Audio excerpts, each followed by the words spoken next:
Il y a un sujet qui revient, c'est l'inflation. L'inflation. L'inflation. L'inflation. L'inflation. L'inflation, c'est le sujet qui est pas mal sur toutes les lèvres depuis le début de la campagne. S'il y a un moment où on perçoit clairement cette hausse du coût de la vie, c'est lorsque vient le temps de payer son logement. C'est la dépense la plus importante des Québécois. C'est une dépense aussi qui est très, très difficile à réduire. Dans le domaine de l'habitation, depuis quelques temps au Québec, ça brasse pas mal. Bonsoir à tous. La crise du logement jette au moins 600 ménages à la rue au lendemain du 1er juillet au Québec. Cet été, la crise du logement a atteint un niveau sans précédent, mais déjà en 2019, il y a des groupes de défense des locataires qui tiraient la sonnette d'alarme. Ça fait 14 ans que le taux d'inoccupation n'a pas été aussi bas pour Montréal, Laval et Longueuil. Montréal vit en ce moment une pénurie de logements abordables. Les prix sont à forte hausse. Sauf que pendant les premières années de son mandat, le gouvernement Legault semblait pas trop s'inquiéter. On n'est pas en pénurie, on est en rareté. En 2020, la pandémie frappe. Il y a plein de monde qui perd sa job. Ceux qui la gardent ont beaucoup d'argent à dépenser parce qu'ils peuvent plus sortir, aller au resto, peuvent plus voyager.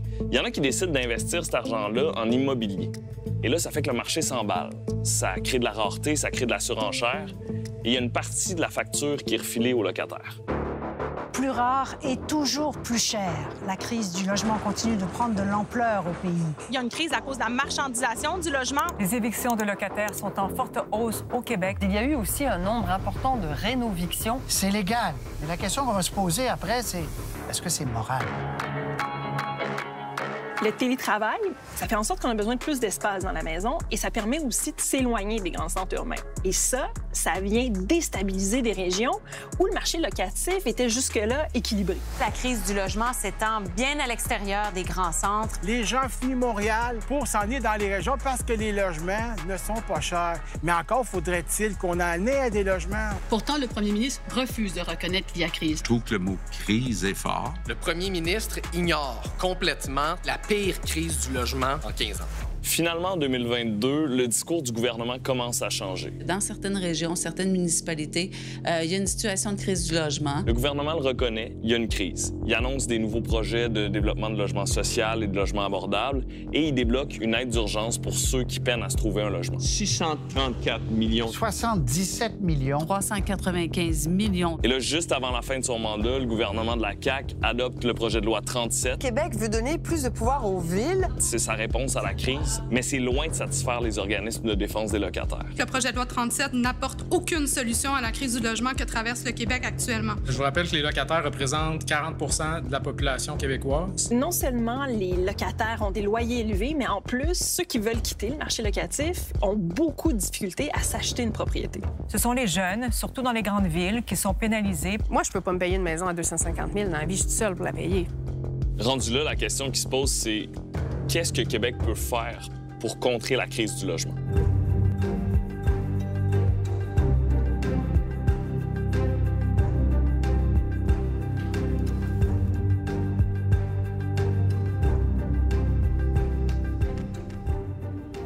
OK, je pense que j'ai quelqu'un pour le 1er juillet. En Mauricie, une mère monoparentale de 4 enfants qui n'a toujours pas de logement. À Mauricie? Ouais, c'est une des régions qui va être le plus touchée au Québec par la crise du logement. À Trois-Rivières, le taux de logement vacant est en bas de 1 Il faut que ce soit à 3 pour qu'on parle d'un marché équilibré. OK, ça va vraiment pas bien. Là. Vraiment pas. Puis la Croix-Rouge, cette année, va être appelée en renfort pour héberger le monde de manière temporaire, le temps qu'il se trouve un logement.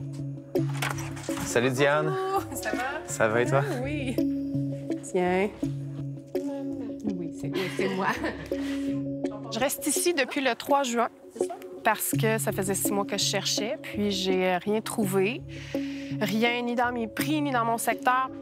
Sébastien, mon ex-conjoint, m'a offert de revenir ici parce que c'était notre maison avant. Puis on reste ici depuis un mois à peu près. Tiens, on va aller dans la trampoline. La recherche de logement pendant plusieurs mois, ça s'est passé comment? Je faisais de l'insomnie, tu sais, je suis impatiente avec mes enfants. J'étais tellement stressée, j'étais en train de me rendre malade. Tout tournait alentour de ça. Je checkais des annonces tout le temps, tu sais, puis il faut pas t'amende, puis je vais écrire tout de suite, mais j'avais pas vraiment de réponse. Dès que je dis que j'ai 4 enfants puis que je suis monoparentale, on me rappelle pas, j'ai pas de visite de cédulé.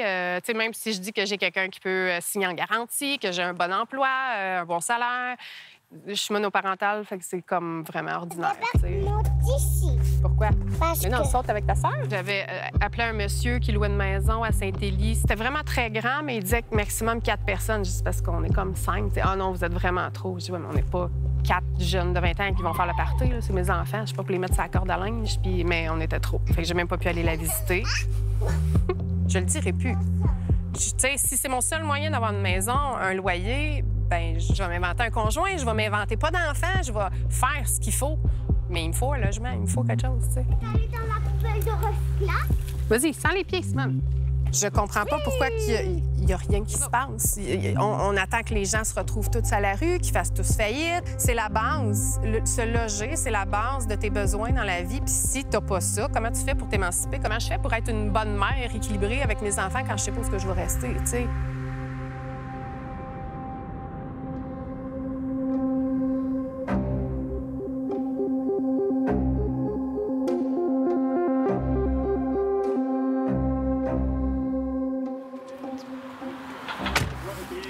Claude. Salut. Guillaume. Enchanté. Est-ce que vous diriez qu'on est dans une crise du logement à Trois-Rivières? Une crise? Écoutez, c'est du jamais vu. J'ai jamais vu ça. On a des gens qui appellent chez Infologie, ils pleurent quasiment au téléphone. Ils n'ont plus de solution. Ils appellent chez nous pour avoir des réponses. Puis tout ce qu'on peut faire, c'est faire des appels aux ministres, de faire des appels à la Ville de Trois-Rivières, faire appel au gouvernement fédéral. C'est des grands logements, c'est des petits logements qui manquent? On parle de famille. Ça nous prend du 5,5, du 4,5, 3,5 et beaucoup aussi de studios pour les personnes retraitées. Il manque de tout à Trois-Rivières, finalement. Oui, il manque de tout. Écoutez, il manque 1100 unités. Comme vous le savez, on vient de sortir de la pandémie et on est arrivé dans la crise du logement. Est-ce que Trois-Rivières était prêt? Non. Est-ce que le Québec était prêt? Non.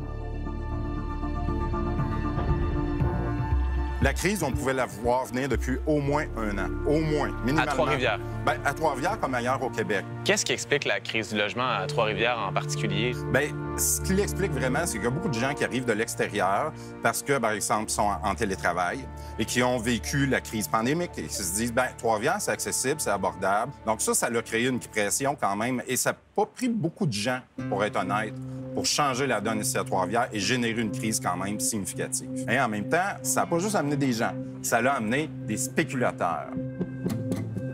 C'est pas juste une crise de est-ce que je vais me trouver un logement convenable, c'est aussi le prix maintenant. Je sais que Trois-Rivières n'est pas les seuls, mais je vous dirais qu'on est dans les pires. On parle de jusqu'à 30 de hausse dans certains cas, là. Et est-ce que le gouvernement en a fait suffisamment pour freiner la crise du logement? Il n'y a pas de plan, on dirait, autant au niveau gouvernemental que local jusqu'à maintenant, je parle, pour vraiment gérer et même prévenir ce type de crise-là. C'est un peu se mettre la tête dans le sable. C'est de dire, bien, ça va passer, c'est le libre marché, on va s'organiser, on s'est toujours organisé. C'est quoi les solutions pour juguler la crise du logement, pour la freiner à tout le moins? Il faut bâtir des logements sociaux, puis il faut des registres des loyers, que ce soit municipal ou que ce soit provincial, pour qu'on sache, bien, qui a des prix justes et raisonnables. D'un, c'est quoi le prix juste et raisonnable à Trois-Rivières et qui sont les abuseurs. Donc ça nous permettrait de savoir ce qui se passe, d'avoir de meilleures données pour gérer la crise, justement. Parce que là, on va un petit peu à l'aveuglette. Moi, par exemple.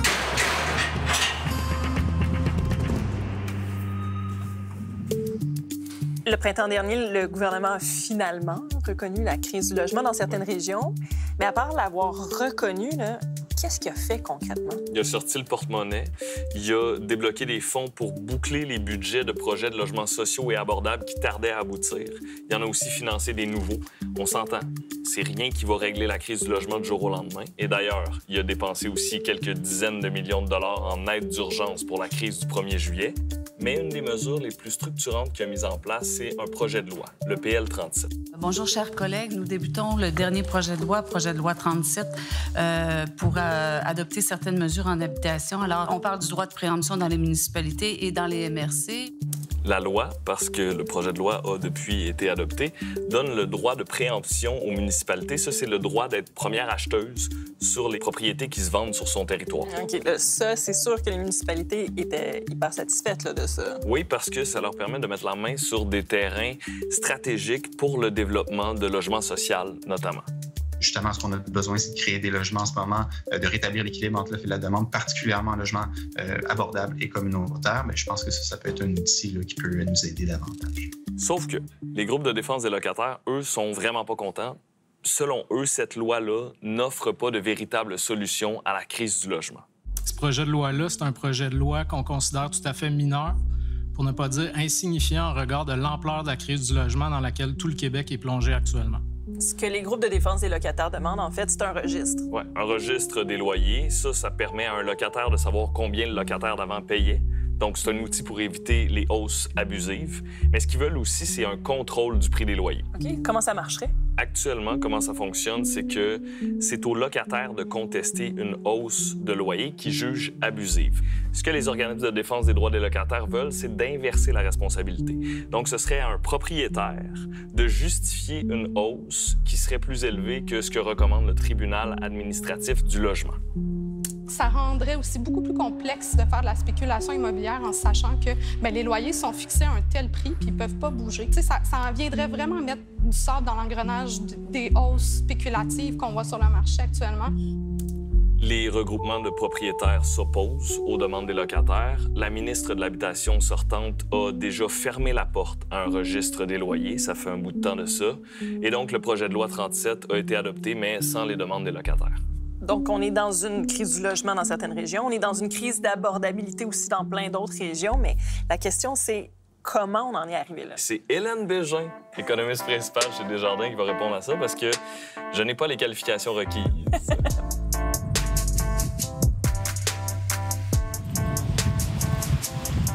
Madame Bégin, comment est-ce qu'on explique la crise du logement économiquement? Il y a surtout une crise de logement au niveau du logement abordable. Je pense qu'il faut faire la distinction. Au cours des dernières années, on a quand même pas mal construit le logement locatif, mais surtout des logements locatifs privés, un peu plus du haut de gamme. C'est vraiment dans le logement abordable qui est plus difficile de se loger.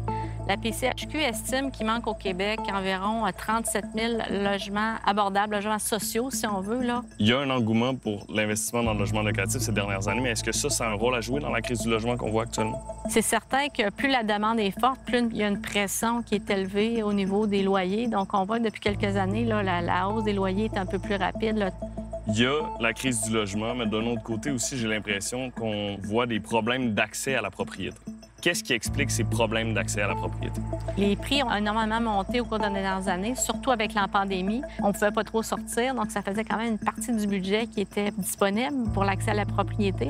Donc, une forte demande. À partir du moment où les prix connaissent une forte accélération, c'est toute la question des investisseurs qui embarquent. Des gens qui achètent plusieurs propriétés dans le but de le revendre avec profit. Donc, ça fait également gonfler les prix. Une maison sur 5 achetée l'année dernière a été achetée dans une optique de placement, comme un investissement. Oui. Est-ce que c'est sain de permettre l'investissement spéculatif sur le logement alors que se loger, c'est un bien de première nécessité? Non, effectivement, je pense que ça montre un marché qui est très malsain. Parce que d'une part, ça accentue les hausses de prix et d'autre part, ça prive un peu les acheteurs, monsieur, madame, tout le monde, qui désirent acheter une propriété pour se loger d'abord. Parce que souvent, les investisseurs vont avoir des propriétés multiples. Est-ce qu'il y a comme une génération qui, pas dans sa totalité, mais en plus grande partie que les générations précédentes, doit faire une croix sur son rêve d'accès à la propriété? C'est tout ça qui est en train de se passer présentement? Oui, je dirais que beaucoup de gens doivent être un peu plus patients. Les prix de propriété ont monté d'environ 15 en 2020 et en 2021. Donc, ça fait une augmentation d'environ 30 à l'espace de quelques mois. Et la remontée des taux hypothécaires qui a été plus rapide et plus forte qu'anticipée a vraiment provoqué un point de rupture pour de nombreux acheteurs, notamment les accédants à la propriété.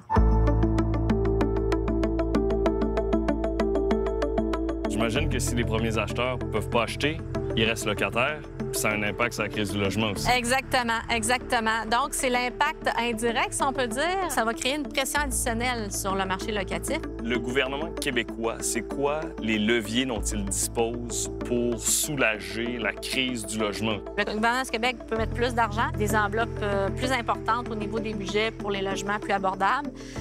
Sauf que ça prend du temps à faire effet. Hein? On le voit, là, les taux d'habitation, c'est 12 à 18 mois entre le début et la fin du projet. Et pour l'accès à la propriété, est-ce que le gouvernement du Québec a des leviers qu'il peut actionner pour faciliter l'accès à la propriété? Pas tellement, en fait, parce que au plus fort de la crise, même si le gouvernement du Québec aurait voulu aider, bien, ça aurait juste alimenté davantage la demande.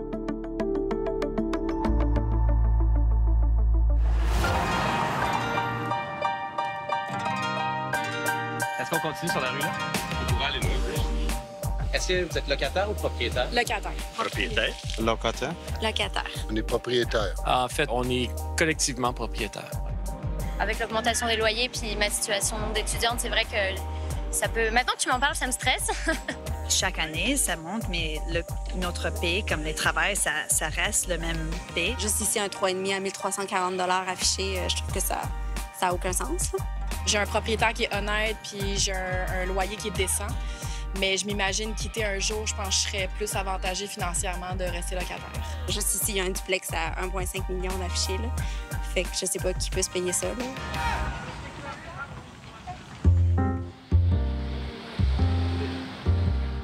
Investir en immobilier, plusieurs personnes le font, plusieurs personnes veulent le faire aussi, mais est-ce que ça vient avec une part de responsabilité? C'est la question qu'on va aller poser à Marie Sterling, une documentariste qui a beaucoup réfléchi à la gentrification et qui est devenue, il faut le dire, conseillère municipale à la Ville de Montréal il y a quelques mois de ça. Marie Sterling, on est dans le Myland, votre quartier. C'est un endroit qui a souffert de l'investissement en immobilier. Est-ce qu'on voit ces traces-là? Elles sont partout. C'est la première, la plus évidente, évidemment, c'est la hausse des coûts du logement. Que ce soit du logement qu'on achète ou soit du logement qu'on essaie de louer. Quand ton quartier devient un lieu de consommation, ça veut dire que la fin de semaine, c'est le tourisme. Ça veut dire que c'est l'omniprésence des Airbnb, même dans des endroits nombreux où c'est pas autorisé. Voilà un tour. Ah, un tour guidé? Oui. OK. Est-ce que c'est un milieu de vie? Est-ce que c'est une destination touristique? Nul ne le sait. Tu peux pas dire aux gens je veux pas habiter dans un quartier qui est le fun. Tout le monde veut habiter dans un quartier qui est le fun.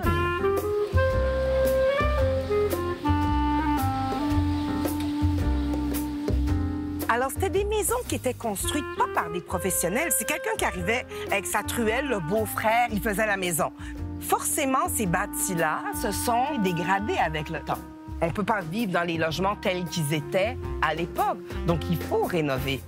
Le problème, c'est quoi encore? La financiarisation.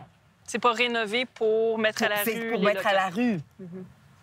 Donc, ce qui vous inquiète, c'est pas la présence de ce beau building tout rénové, mais c'est ce qui va arriver aux autres autour. Oui, oui, parce que ça, c'est de l'abordabilité.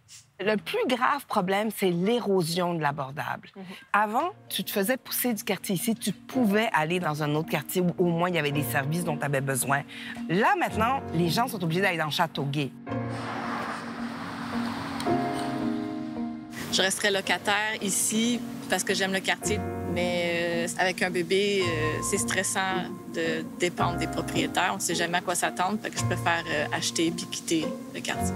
C'est sûr que ceux qui ont de l'argent ne s'en rendent pas compte, mais ceux qui ont moins d'argent, c'est un problème grave. On dirait qu'on peut pas avoir un souper d'amis sans avoir une discussion angoissée sur l'immobilier. C'est l'extraordinaire inéquité générationnelle. Puis moi, les gens qui disent « Oui, mais nous, à l'époque... » Reste tranquille, tu pouvais accéder au marché. Maintenant, c'est l'inaccessibilité. Puis t'as beau travailler fort, t'es pas sûr que tu vas pouvoir te loger. Je me compte chanceux, mais pour les nouveaux propriétaires qui veulent, comme moi, fonder une famille et avoir une propriété, c'est beaucoup plus difficile aujourd'hui qu'auparavant. J'ai vraiment l'impression que ma génération n'a pas accès aux mêmes choses que les personnes qui étaient là avant nous. À moins de faire des sacrifices épouvantables, là, puis de pas vivre, là. Ils vont finir par y arriver, mais c'est pas un mode de vie souhaitable pour personne. Est-ce que c'est un plan un jour d'acheter une propriété ici? C'était un plan. Là, présentement, avec les prix, je sais pas si ça va être possible. C'est un peu petit où est-ce qu'on est, fait qu'on aimerait savoir un peu plus grand. Mais là, autant louer, c'est pas tellement possible, mais acheter non plus. Fait que je pense qu'il faut qu'on joue un peu à Tetris dans notre appartement. Est-ce que ça vient avec une responsabilité, arriver dans un nouveau quartier et acheter? J'ai une chance, c'est-à-dire que je peux encore garder mes loyers bas. Mais comment vous dites à quelqu'un qui achète un triplex 3 fois, 4 fois le prix que ce que moi j'ai acheté il y a 18 ans? Je peux pas faire la leçon à qui que ce soit. Beaucoup de gens viennent ici parce qu'ils recherchent une certaine mixité. Alors, à partir de ce moment-là, où est-ce que tu dis, OK, je respecte les gens qui étaient là avant. Je respecte ce qui s'est passé. Est-ce qu'il y en a un problème avec ça? Non. Donc, comment on la maintient, cette mixité-là?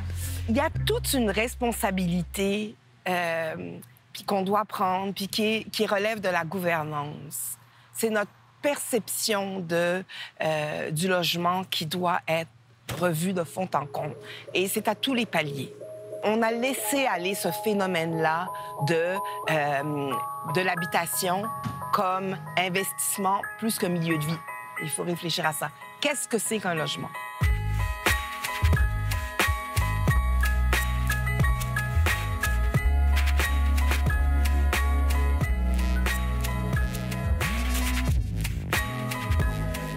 Studio H. Parfait. On va par là? Oh! Ta crème aussi beau, hein? Salut, ça va? Ça va toi? Oui, ça va bien. Bienvenue dans nos studios. Dans vos studios. Ah, ils s'approprient des studios maintenant, c'est pas des farces. Andréane, tu es journaliste spécialisée en économie, co-animatrice de l'émission Zone Économie. Tu es avec nous pour analyser les propositions des différents partis sur la question de l'habitation. Oui.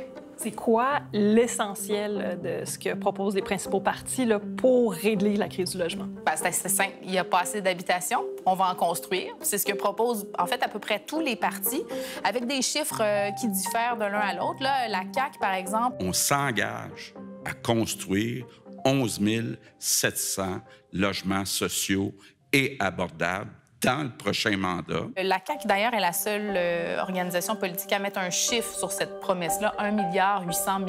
En date du 30 août, le PLQ dit 50 000 nouveaux logements abordables sur 10 ans, donc pour la classe moyenne ou le bas de la classe moyenne.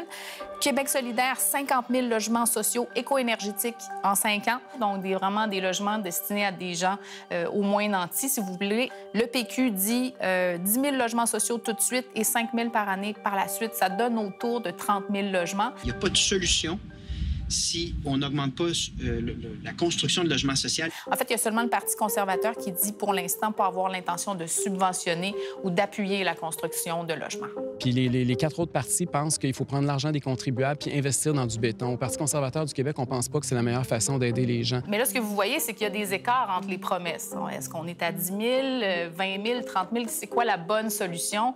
Dans tous ces scénarios-là, on répond pas en un mandat ni même 2 aux besoins. On a la PCHQ, qui est l'Association des professionnels en construction et en habitation du Québec, qui dit qu'il manque 100 000 logements au Québec en ce moment pour répondre à la demande. Mais la construction de nouveaux logements, ça prend un certain temps avant de se concrétiser. Qu'est-ce que les partis proposent en attendant pour permettre aux gens de se loger, idéalement de façon abordable? Bien, l'idée, c'est de trouver ou de donner accès à des logements qui existent déjà. Par exemple, la CAQ dit on va subventionner 7 200 logements supplémentaires avec un programme qui existe déjà, qui est le programme de supplément au loyer. Ça permet à ceux qui sont moins nantis de consacrer seulement 25 % de leurs revenus à leur logement. Il y a le Parti libéral, lui, qui propose d'instaurer une taxe sur les habitations inoccupées. Ce que ça fait, c'est que ça incite un propriétaire qui garde son logement pour le rénover ou à d'autres fins sans l'habiter. Ça l'incite à le remettre sur le marché. Le Parti québécois propose, entre autres, un registre des loyers. Ça permet de connaître on le louait à combien, ce loyer-là, dans les dernières années. Ça aide les locataires à avoir plus de marge de négociation pour accepter, refuser des hausses de loyer.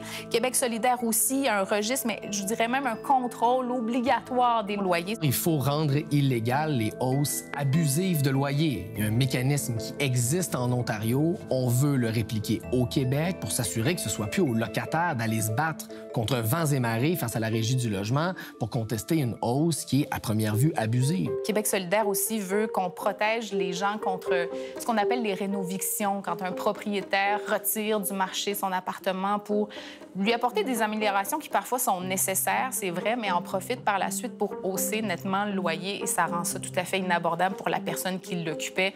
On veut freiner ce phénomène-là. Et le Parti conservateur dit allocation ciblée pour ceux qui ont des défis à se loger. On n'a pas précisé ce serait tiré de quel programme ou quel montant, mais on veut quand même aider les gens à se trouver un toit. Qu'est-ce que les partis proposent pour aider les Québécois à devenir propriétaires? Bon, on a la CAQ et le Parti libéral qui veulent bonifier des outils qui existent déjà qui nous permettent d'amasser une mise de fonds en mettant de l'argent de côté à l'abri de l'impôt. On a aussi au PLQ l'idée de lutter contre la surenchère et d'éliminer la taxe de bienvenue pour les premiers acheteurs. Ce rêve de pouvoir acheter une maison, on veut qu'il soit rendu possible. D'ailleurs, le Parti conservateur aussi veut l'éliminer, cette taxe de bienvenue, mais pour les parents qui ont 2 enfants. De son côté, Québec solidaire veut réglementer le marché immobilier en ciblant, par exemple, les investisseurs étrangers. Le Parti québécois aussi a évoqué l'idée d'une taxe de 15 % sur les investissements étrangers. On est assez de mettre le poids sur les épaules des citoyens. Les politiciens sont d'une faiblesse extraordinaire. Moi, je pense qu'il faudrait qu'on redéfinisse les pouvoirs du ministère.